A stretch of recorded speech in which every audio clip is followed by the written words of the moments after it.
Hello, and welcome to the Storyteller's Mission with Zena, a podcast for artists and storytellers about changing the world for the better through story. So for the last couple of weeks, we've been talking about negotiations and how every single character encounter or character engagement with another character in your story is ultimately a power struggle. It's a negotiation.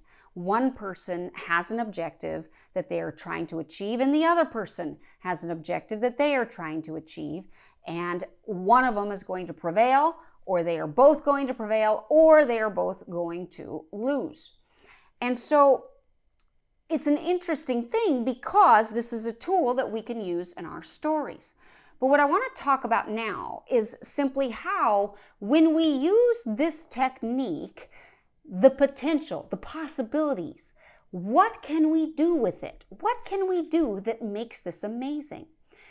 And what I'm really arguing is that when we use this particular tool, when characters argue or when they negotiate over different things, whether it be an object, other people, ideas, whatever it is, space, whatever it is that they're arguing or negotiating over, it is the thing that reveals who they really are and what they really want.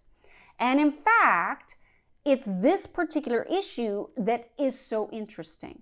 Because sometimes what will happen is a character who is purporting to want a certain thing, or that that's the only thing they care about, when it comes down to it, they can't go through with a particular action, which reveals something to themselves and sometimes to others about who they really are. So, for example, I'm currently reading a book series called Red Rising. And what recently happened in this particular book is there's this character named Ephraim. Now, Ephraim is a thief. In fact, he's such a good thief that the syndicate has hired him to do an ultimate thieving situation where he's supposed to steal or abduct the sovereigns or the presidents or whatever you want to call, that's the equivalent of child. And so he's been hired to somehow be able to abduct this child, basically underneath the noses of the powers that be. And so he's a very clever thief. He's probably the only guy in the universe who can pull this off. But to do it, he has to find a person that works in a particular aspect within the sovereign's realm who can be given a gift that is ultimately going to be the thing that cinches their demise. And so he finds this gal named Lyria, befriends her under false pretenses, gives her a necklace that she thinks is a symbol of their friendship, but ultimately which possesses an EMP. When it goes off, it will deaden their spaceship, because this is in the future, and therefore the spaceship will fall. They'll get them in the grav well. They'll be able to get the kids. All right, so Ephraim is doing all this. His master plan is working. And the problem is that Lyria, who is his target, who is basically just a target, he's a con artist, he won her over for this purpose.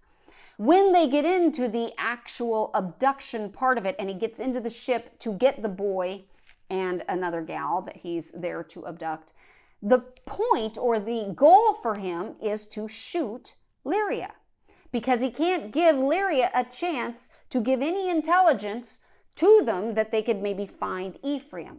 So she might already, even though he was in disguise the whole time they met and all that, she might have some relevant information that could help them track him. So the logical thing is for him to kill her. Plus, in his own mind, he realizes she will be implicated as a betrayer or a collaborator. He knows how these people think. They'll think that Lyria intended to set off that bomb, and therefore it's actually an act of mercy for him to kill her, because they're going to do far worse things to her if they think that she had any part in this. So the plan again is for him to kill her. But when he comes down to it and he holds that gun out and he's trying to pull the trigger, his hand is shaking, and by God, he cannot pull it. And then finally he forces himself to pull it, and guess what? it doesn't work. He's got the safety on or something, I can't remember, but it doesn't work. So he actually even does. He pops this pill that makes him kind of go numb so that he can go through with it. And once he's tried and failed, he can't go through with it again. So at that point, he deviates from the plan. And he scoops Lyria up and actually takes her with, even though she is, and she's paralyzed from the agent that they put in the air. I mean, it's sci-fi, so everyone's paralyzed, which is why he's able to work unobstructed in that environment. But her eyes are working, and you can see Lyria knows she's been used. Lyria knows he is false. Lyria knows that the only friend that she thought she had has betrayed her, and she hates Ephraim. And yet, Ephraim scoops her up and rescues her. Now, what's fascinating about this is that he didn't even know his own true feelings until that moment. And it also reveals to us, the audience, that somewhere deep down, as cold of a killer and as mean as Ephraim seems, he really isn't. There is still a gooey good part of him, even though he's working for the bad guys. So there's something about him. He used to have a noble cause, but now he's disillusioned. But somewhere he can't be the cold bastard that he even wants to be, because he wants to shut down. He doesn't want to feel. He doesn't want to care about his team. He doesn't want to, but he can't help it, because deep down he does. It is this contradiction, it is this revelation that ends up exposing the truth about the inner character, sometimes to their detriment. Right? Because sometimes the character is purporting to be one type of person. Maybe they're undercover and now they're supposed to shoot somebody else, right? We see this all the time. It's kind of a cliche situation. Okay, you came out of nowhere. You say that you're with this legion or whatever and you're on our side. Let's go ahead and give you a gun, put a bullet in this guy's head, and we'll believe you. And now the person has to perform a task that, unless he really is who he purports to be, he won't do. And that's how they'll find them out. Or the character has to cleverly come out of that situation. Or sometimes it actually exposes. They're put in a position where they finally have to reveal who they are because they can't go through with something. And now it's revealed. And sometimes it's in that moment when they just can't follow through, like in this situation with Ephraim. So understanding this negotiation situation and creating scenarios where the characters then are revealing who they really are because of how they're negotiating in that scene is a wonderful technique that can be used by you. Characters will negotiate over anything to which they attach meaning. Anything that is important to them. So inanimate objects, absolutely, people, space, ideas. And when they do, it's an opportunity for you to reveal to them or to others who they really are, because they will behave in accordance with their true core character. But it will also reveal their objectives. And so this can be a tool to expose characters to themselves or others in either one of those situations. So you're using this technique then to really do what we're called to do the whole time, which is to show the audience who your characters really are. That's what they're interested in. And whenever you give your character traits that are in contradiction, apparent contradiction to their true inner emotional state or their core being, it automatically generates interest and empathy on the part of the reader or the viewer, because now they are three-dimensional. The other thing that you can do with this is show that our characters, when they're engaged in these types of activities, the most interesting and memorable characters are the ones who will go to great lengths. They will go to extreme behavior once those revelations come out. So again, going back to the example of Ephraim, when he's in that situation, not only can he not kill Lyria, but he ends up rescuing her, which ultimately ends up sealing his own fate because he can't let her die. He can't follow through on the thing that he thought that he was. And it actually then reveals to himself that he isn't the monster that he has tried to be. And so then he is set on a path of redemption. It's the Lyria issue that actually is the trigger that sets him on that path. Actually, it's not just Lyria. It's also another character, Volga. But the combination of those two reveals to him that he is not the tyrant even that he thought he was. He is not as cold as he even wants to be. And therefore, he must now go on a path of redemption where he redeems the bad actions that he's had. He goes and he tries to rescue these kids from the syndicate. And I won't spoil it for you because you should read these books for yourself.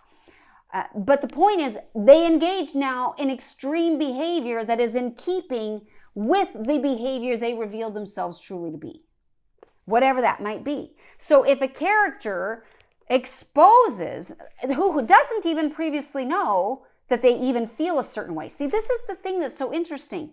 A lot of times we ourselves don't even realize why we feel or what we feel until those moments when we're triggered and it exposes it to ourselves because of our reaction.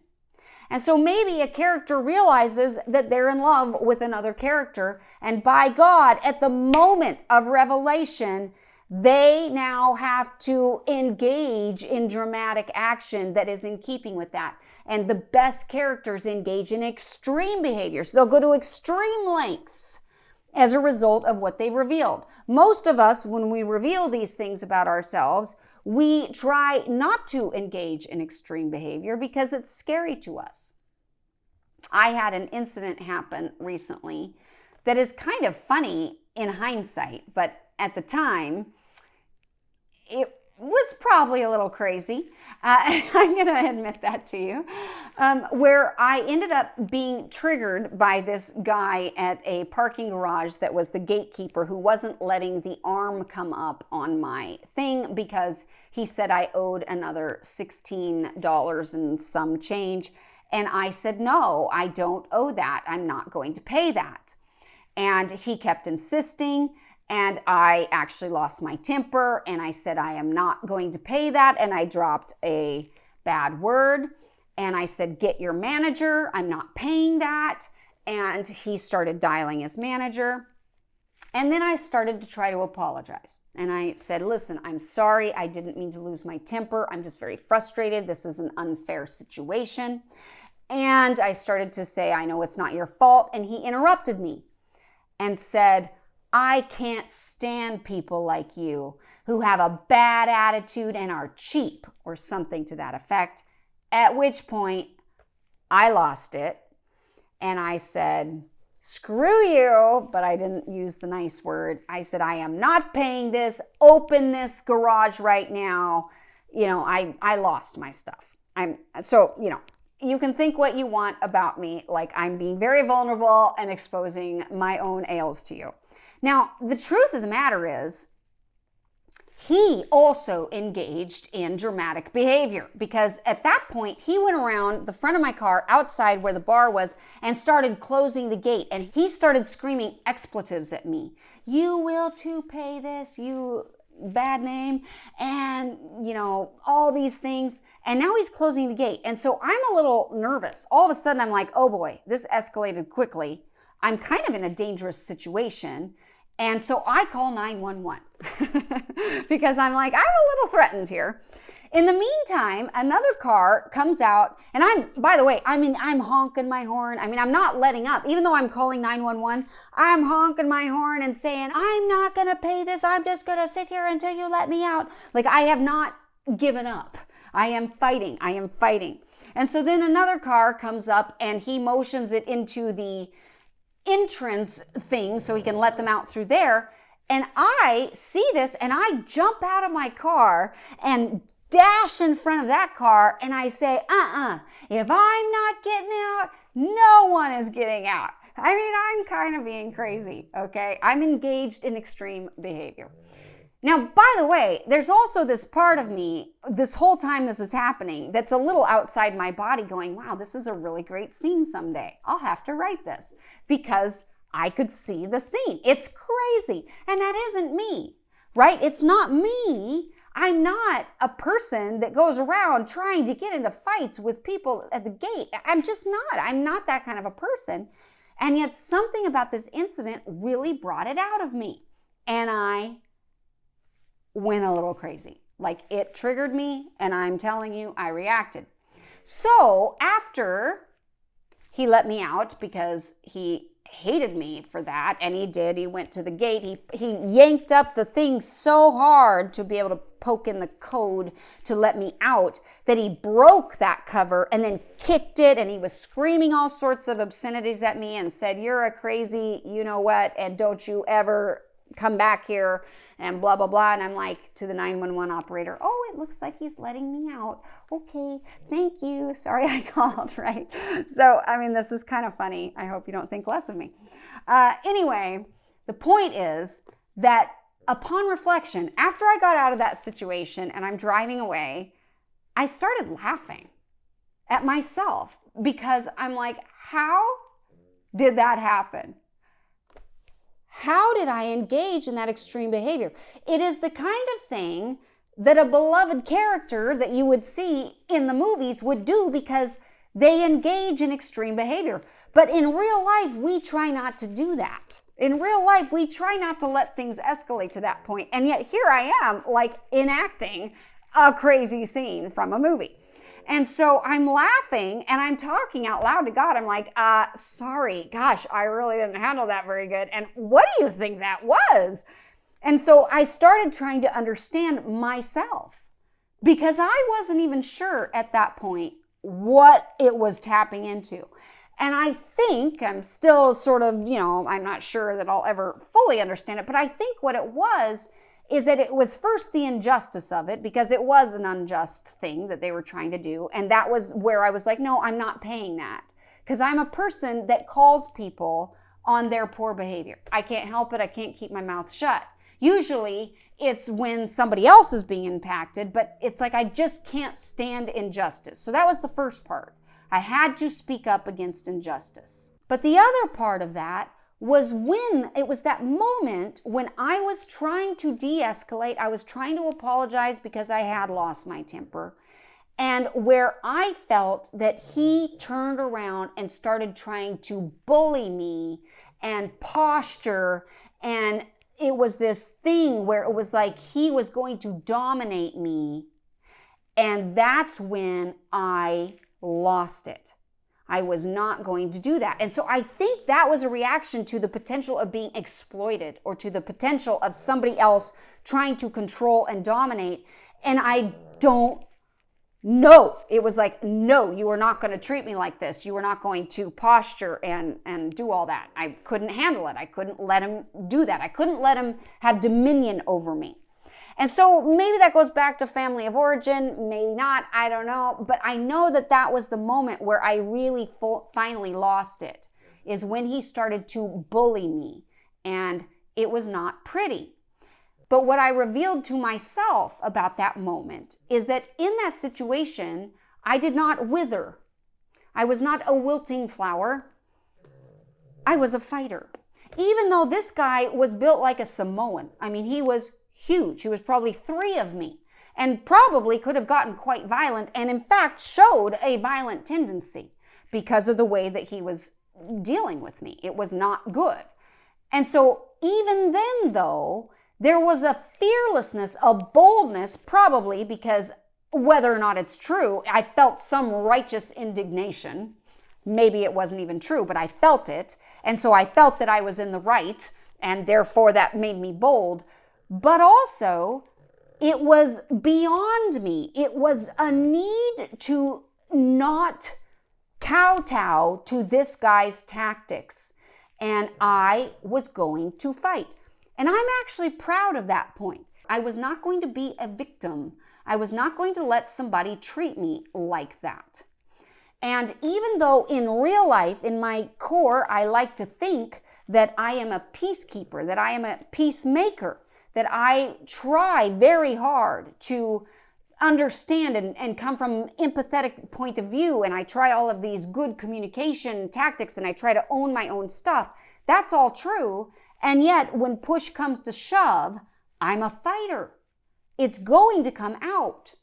That's what I learned, for good or for ill. I'm not sure if this is teaching anything other than to say that when we get in these pressure situations, we're put in these situations where we are negotiating with others, and it is a power struggle. That was absolutely a power struggle, whether or not I was going to pay over that thing and what was going to happen. And ultimately, it revealed something about our core. For him, I think it revealed that he was a scary person who wanted to have dominion over a woman.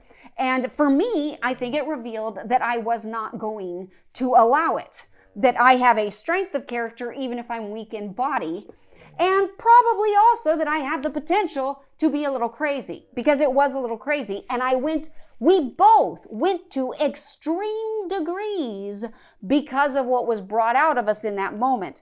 We pushed each other to have the extreme reactions that we did. The fact that he marched in front and started locking the gates so that I couldn't try to drive around the median or do anything like that. It was a demonstration of power that was extreme. And I think that that's just interesting to examine, and then to try to see characters in those situations. You can picture it, and it reveals who they are on the inside. Okay. Again, these are all just tactics, but notice it still ties to a lot of these things that we're discussing, or that we started the season with discussing in our real personal lives. There's no separation here in a lot of ways. We are looking at human behavior in both cases, and looking at trying to be healthy, and even people that try to be healthy, like myself, engage in those extreme behaviors. But it's all about trying to understand who we really are at our core and what our objectives are. And in that moment, my objective was clear. I wanted to get out of that garage without paying the exorbitant price that they were trying to make me pay. That was, in my opinion, wrong. I didn't want to be wronged. I didn't want to be exploited. But really, the clear objective was, get me out of here, I ain't paying. And his objective was, you are going to pay, you spoiled rich person. I think he thought that. I'm not rich by any means, but I think he was thinking that, and that he wasn't going to let me get away with that. And at the end of the day, I did prevail. I can't go back to that garage, but I prevailed. The point is, it makes a good example of when these things come up. And that's what we're looking at. We're looking at how to incorporate that into our stories to reveal true character and true objectives, and then what that means for the rest of the story. Okay, I hope this has been helpful to you and slightly entertaining. And if it has, if you would share it with somebody else, that would be great, because as usual, we're trying to get the word out. Also, as per usual, if you would rate and review this show on the podcast app of your choice or YouTube, that would be wonderful. And please do subscribe. Believe it or not, subscribing to us on YouTube is really, really helpful in terms of the algorithm. The more subscribers we have, the more our videos tend to be recommended to others. Wow, Lulu is just snoring like crazy, and I wish you could see her eyes right now, because they are half open, even though she's clearly snoring and deep in snoring. By the way, this might be a negotiation, because sometimes I've found she snores louder because she wants my attention. Isn't that funny? Even animals can engage in negotiation. Yeah, I heard you. She's looking at me now. All right. Thank you so much for joining me on today's episode of The Storyteller's Mission with Zena Dello. And may you go forth inspired to change the world for the better through story.